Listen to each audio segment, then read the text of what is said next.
Dol sawah setengah berapa tuh? 10 bulan kira-kira 40 juta. Terus larang lho ya. 40 juta wis larang. Saiki 10 bulan yo men tapi 100. Lah prembane emas sing sampeyan tuku mien tahun 20 didol saiki kok tetep jatuh sih gitu. Jadi kadang-kadang tidak paham dan juga perempuan itu seringkali kurang memahami tujuan di dalam usaha. Laki-laki kan biasanya nyimpen duit piye kok bisa gawe piye sing arahe orang gawe masalah sing sepisan tapi gawe investasi. Lalu makan orang kakak akan berpikir investasi. Untuk piye itu tak piye. Di dalam itu dan tak piye ke wadon rumah segala lanang jadi dewi ngapurong dino lanang mati bicara kemarin tak boleh dewi bukan pembantu. Jadi lucunya orang menurut jadi kita memberi belanja itu gunakan paham iktisodial itu sedang-sedang sampai memberi belanja makan kepada istri dan keluarga sampean jangan terlalu mirip. Itu akan membuat istri sampean banyak penyakit, anaknya kurang gizi dan jadi sedang-sedang. Nah, kecuali memang tidak ada bahasanya seadanya.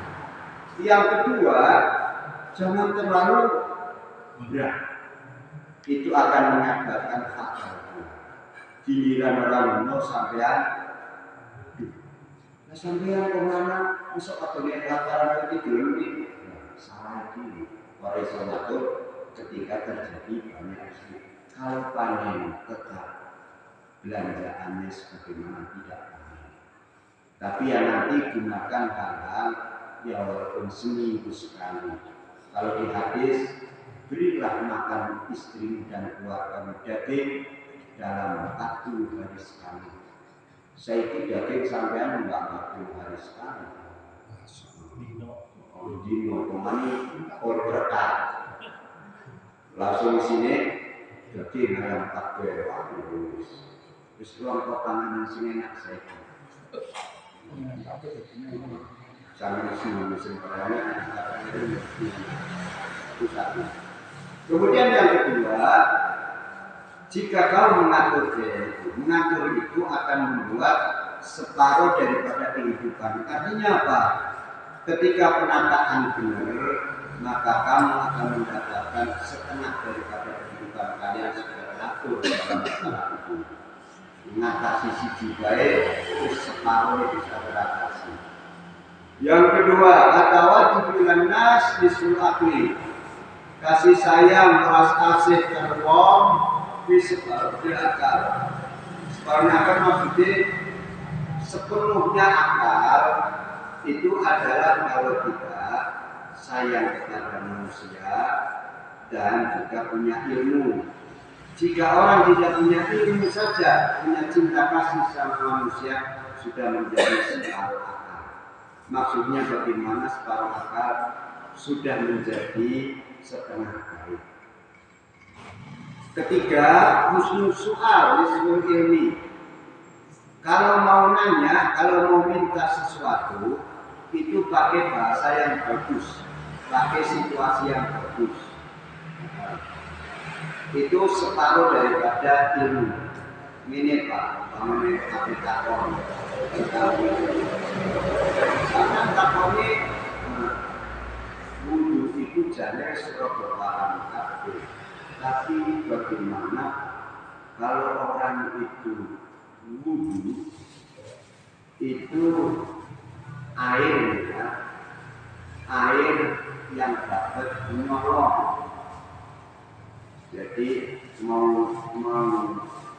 wudhu, tengah-tengah ada air galon, langsung dipakai sampai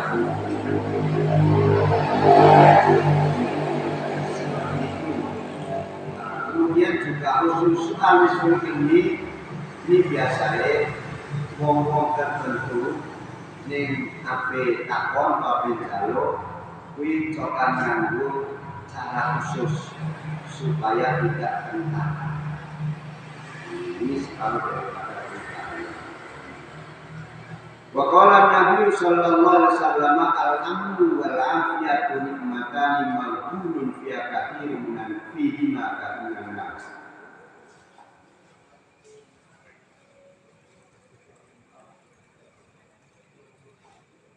Al-amru keamanan, wal afiyatu dan kesehatan. Iku nikmatani, nikmat keduanya sebagai nikmat. Maghbunun yang terkurangi fihima di dalam keduanya. Siapa kasirun orang banyak mengenasi dari manusia. Rawahu Tabrani an Ibnu Abbas. Rasa aman, tentram dan rasa sehat walafiat itu dua nikmat. Tapi dua nikmat itu jamaah akan menjadi sesuatu yang mengurangi bagi manusia yang mendapatkannya. Lalu mengurangi apa? Mengurangi hal-hal yang sesungguhnya akan membawa pahala seandainya dia itu merasa satu tidak aman, dua tidak sehat. Orang yang tidak aman dan tidak sehat akan selalu ingat, akan selalu zikir, akan selalu berdoa, akan selalu minta penjagaan kepada Allah. Tapi kalau sudah aman dan sehat, biasanya orang itu lupa kepada Allah. Sehingga ketika lupa kepada Allah yang jadi masalah, ia akan merugi di dalam sisi zikir. Jadi masalahnya begitu. Kok maghbunun di makna mengusul terkurangi, dia terkuranginya maksudnya orang yang hidup dalam tenang, dalam keselamatan memang sebuah nikmat yang luar biasa, tetapi sering mengakibatkan orang yang lupa kepada Allah. Wa qala Nabi sallallahu alaihi wasallam al-iman utai iman yang tumina yang percaya seliramu billahi kelawan Gusti Allah. Antumina yang iman kamu kepada Allah. Wa malaikat dan malaikat Allah wa kutubihi dan Allah wa rusulihi dan utusan Allah. Wa yaumil akhir dan hari akhir. Wa tu'mina dan beriman bil qadari dengan takdir. Khairihi sebaiknya qadar, wasari dan seburuknya qadar. Khairihi baiknya qadar, wasari dan buruknya qadar. Iman menurut dari umat bin Khattab diriwayatkan oleh Muslim, ini adalah di dalam hadis yang sangat panjang yang diriwayatkan pula oleh Imam Bukhari bersamaan dengan tamu yang datang, ada tamu laki-laki yang datang dengan berpakaian putih yang tidak jelas datangnya dari mana, tiba-tiba duduk mendekati Rasul. Lalu setelah duduk menghadap itu yang dengkulnya keduanya hampir mengenang. Ia bertanya tentang iman, tentang Islam dan tentang ihsan. Nah, di dalam iman inilah ketika ditanya mal iman, apakah itu iman? Nabi menjawab, al-iman antuk minabillah, iman ialah jika kau percaya kepada Allah, wa malaikati dan percaya pada malaikat Allah, wa kutubi dan kitab-kitab Allah, wa rusulihi dan utusan Allah, wa yaumil akhir dan hari akhir, wa tu'mina bil qadari khairihi wa syarrihi. Artinya bahwa seseorang baru dianggap iman apabila telah memenuhi keimanannya di dalam 6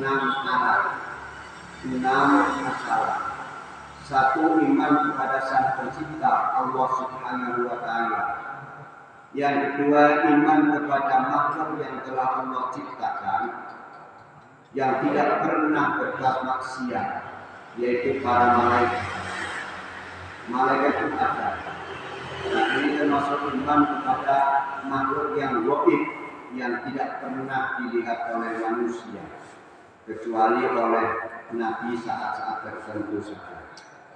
Kemudian iman kepada wahyu dari Allah yang telah tercatat, yaitu termasuk iman pada kitab-kitab Allah. Kitab itu berasal dari wahyu. Nah, kitab-kitab ini diturunkan berkala. Dari mulai Nabi Adam alaihissalam, kalau tidak salah 10, Ses 30. Ibrahim juga ada yang terkenal kalau di dalam Quran itu disebutnya Surat Ibrahim. Kemudian Musa, Taurat, Zabur, Nabi Daud, kemudian Injil Nabi Isa alaihissalam. Dan Al-Quran adalah diturunkan pada Nabi kita Muhammad SAW, itu kita.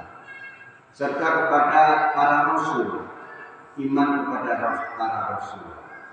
Para rasul yang tercatat dalam Al-Quran itu yang wajib diimani, sama seperti iman Quran, yaitu 25 rasul. Meski rasul itu menurut hadis ada 313. Tapi yang wajib diimani yang ada di dalam Quran.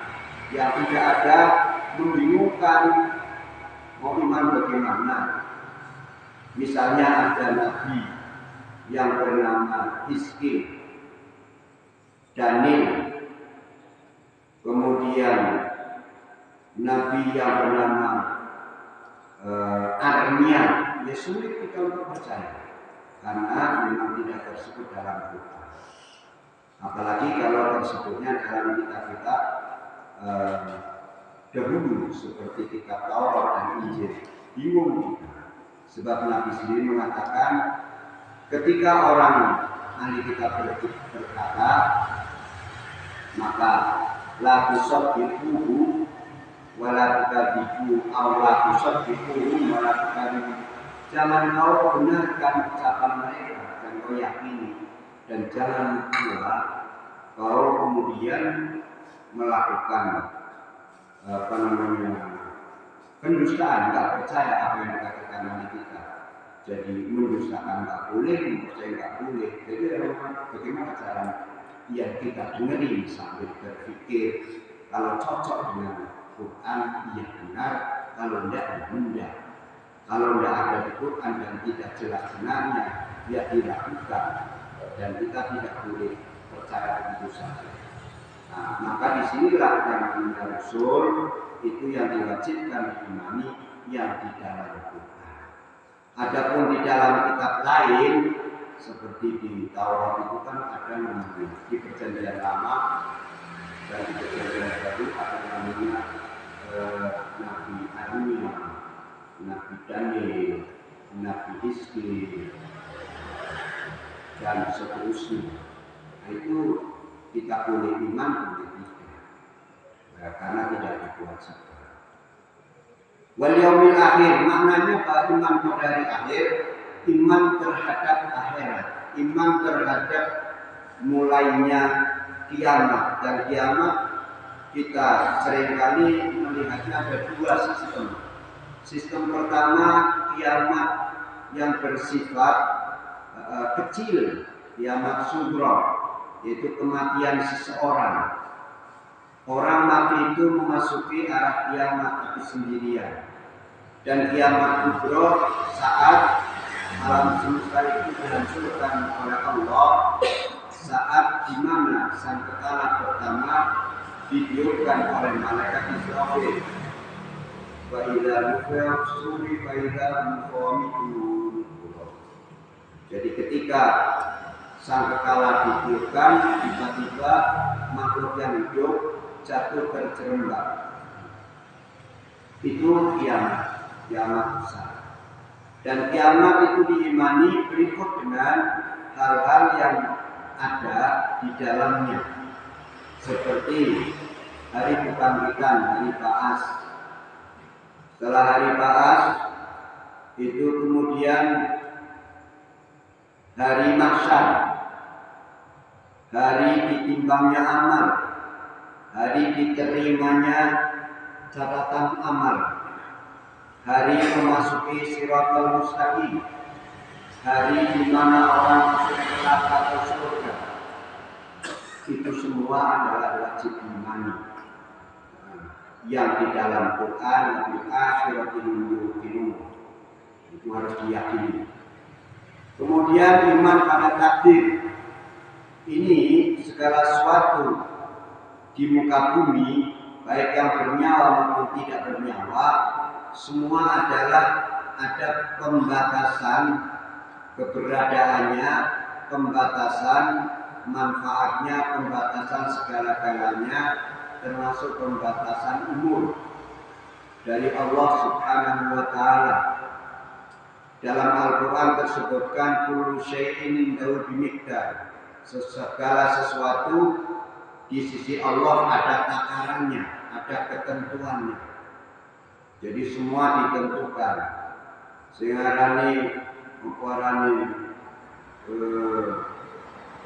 ketika kita menanam pohon yang kita tanam itu sudah ditentukan umurnya oleh Allah. Walaupun kita tidak tahu umurnya berapa, sudah ada ketentuannya.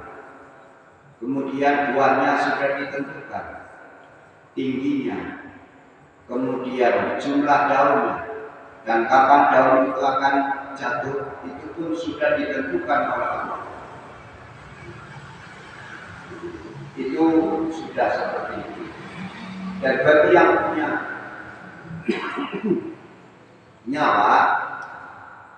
nyawa, takdir itu sendiri diciptakan.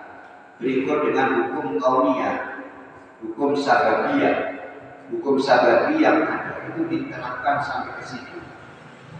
Di dalam Al-A'la disebutkan alladzi khalaqa fasawwa walladzi qaddara fahada. Dialah yang telah menciptakan kemudian menyempurnakannya. Dia pula lah yang telah mentakdirkan kemudian menunjukinya. Alladzi qaddara fahada, mentakdirkan kemudian menunjuki, mentakdirkan kemudian mengarahkan, mentakdirkan kepada makhluknya kemudian memandunya untuk memenuhi takdirnya masing-masing. Inilah yang harus kita imani, sehingga baik maupun buruknya menurut manusia takdir ada yang baik ada yang buruk, itu semua dari Allah. Sesungguhnya tidak semua takdir ini bisa disebut baik dan buruk, karena ada pula yang menurut Allah ada sesuatu yang dipandang manusia itu baik, tapi sesungguhnya buruk, dan ada pula sesuatu yang dipandang oleh manusia itu buruk, tapi sesungguhnya baik. Dan ini kemudian baik dan buruk belum bisa ditentukan. Nah, tetapi jika umpamanya ditentukan sekalipun, itu ketentuan bagi manusia. Bagi Allah, semua yang diturunkan kepada makhluknya adalah rahmat, kasih sayang Allah yang bersifat Ar-Rahman, pengasih penyayang dunia dan akhirat, Ar-Rahim, pengasih akhirat. Waqala Nabi sallallahu alaihi wasallam ya mutajina bainal amr bil laili wa madallat bin nahar wallahu a'lam bis-shawab.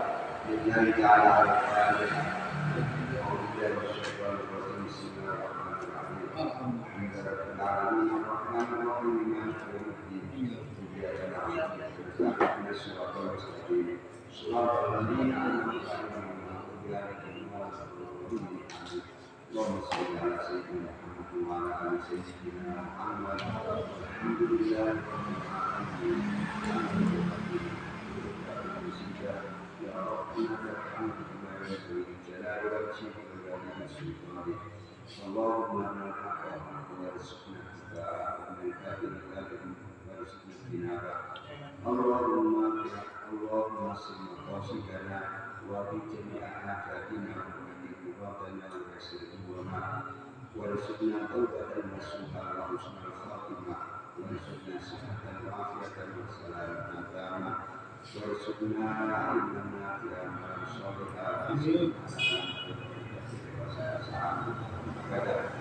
بارك فيك ربنا اتنا في الدنيا حسنه وفي الاخره حسنه وقنا عذاب النار وصلى الله على سيدنا محمد النبي وعلى اله وصحبه وبارك وسلم والحمد لله رب العالمين صلى الله على محمد صلى الله عليه وسلم صلى الله عليه